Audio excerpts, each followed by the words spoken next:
ఇప్పుడు మీరు ఇది చూస్తున్నారు కదా, ఇందిరామ్మ గారి చేతిలో ఏమున్నాయో, ఏమనుకుంటున్నారు?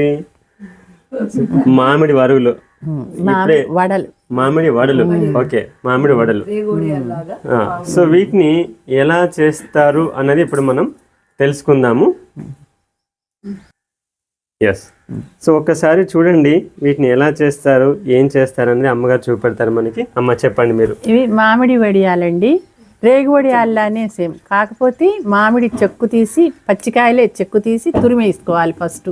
ఆ తర్వాత పచ్చిమిరపకాయలు, కొంచెం జీలకర్ర, కొంచెం బెల్లము, ఉప్పు వేసి అవి దంచి ఈ తురుములో కలిపేసేసి ప్లాస్టిక్ కవర్ మీద పెట్టేసుకోవాలి. చిన్న చిన్న బిళ్ళల్లాగా మనం రేగు వడియాలు ఎట్లా పెట్టుకుంటో అట్లాగే పెట్టేసుకోవాలి. 2వ రోజు 3వ రోజు ఎండిపోయాక, అప్పుడు మామిడికాయలు వేసవిలో వస్తాయి కాబట్టి అవి ఎండిపోతాయి, పైన మళ్ళీ తిరగేసి ఎండబెట్టుకోవాలి. బాగా ఎండిపోయాక స్టోర్ చేసుకుంటే సంవత్సరం అంతా నిల్వ ఉంటాయి. జర్నీల్లో బాగుంటాయి, అన్నిటి వాడుకోవచ్చు. పులుసుల్లో కావాలన్నా కూడా వేసుకోవచ్చండి. ఫస్ట్లో కలర్ బాగుంటాయండి, సంవత్సరం అయ్యేటప్పటికి కొంచెం కలర్ తగ్గినాయి, కానీ ఫస్ట్లో బాగా తెల్లగా బాగుంటాయి. అయినా సరే చాలా టేస్టీ ఉన్నాయమ్మా, తింటున్నాను కదా, మంచి కారం కారం, ఉప్పు ఉప్పు. సో చాలా బాగున్నాయి ఫ్రెండ్స్, చాలా బాగున్నాయి. అయితే దీన్ని చారులో, రసంలో కూడా ఎట్లా వాడుకోవచ్చు అన్నది మన రాణి అమ్మ గారు చెప్తున్నారు, ఒకసారి వినండి.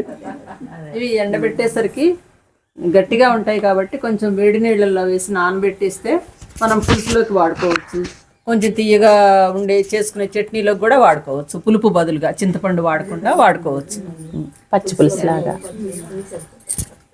సో ఈ సందర్భంగా మరి మీ అందరికీ ప్రముఖులు మీకు ఏ హెల్దీ వంట ఎలా తినాలి, ఏ హెల్దీ టేస్ట్గా ఎలా చేసుకోవాలని చెప్తున్నటువంటి హరితకి ఇప్పుడు దీని గురించి మనం ఎలా చెప్పాలో ఆ టేస్ట్ ఒకసారి తెలుసుకుందాం. చాలా బాగుందండి నిజంగా. సో ఇది మంచి సి విటమిన్. సో మనకి జర్నీలో దాహం వేసిన, లేదంటే జర్నీ సిక్నెస్ ఉంటుంది కదండి, సో దానికి చాలా బాగా హెల్ప్ చేస్తుంది. పిల్లలు కూడా ఏదైనా కావాలని మారం చేయకుండా, ఎక్కువగా అల్లరి చేయకుండా ఇది ఇస్తే హ్యాపీగా తింటూ ఉంటారు. అలాగే జర్నీ సిక్నెస్కి చాలా బాగా పనిచేస్తుందండి. చాలా బాగుంది, సి విటమిన్ చాలా ఎక్కువగా ఉంటుంది, చాలా మంచిది కూడా. Thank you.